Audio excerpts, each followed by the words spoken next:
Sir చెప్పండి sir. చూడు బాబు, నువ్వు ఈ నెల మెడిసిన్ బాగా అమ్మితే నీకు శాలరీ పెంచుతా. లేకపోతే లే. సరే సార్. నా ఈ టాబ్లెట్స్ నా అన్న మొత్తం 120 రూపాయలు. 100 రూపాయలే ఉంది. లేదన్న ఇవ్వాల్సిందే. ఏం మనిషిరా నాయనా.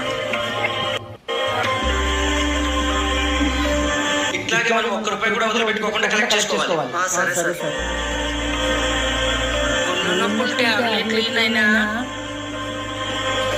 మొత్తం ఎందుకు నాయనా పోయింది సార్ 150 కదా. తీసుకుంటే తీసుకో, లేకపోతే పక్కకు పా.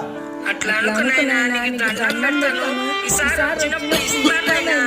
చెప్తారు కదా, ఓ పక్కకి. సార్ నేను చూసుకుంటా, మీరు లోపల పోండి. మా ఇల్లు చాలా దూరం నాయనా.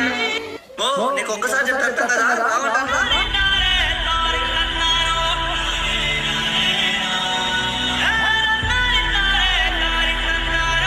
ప్లీజ్ సబ్స్క్రైబ్ చేయండి.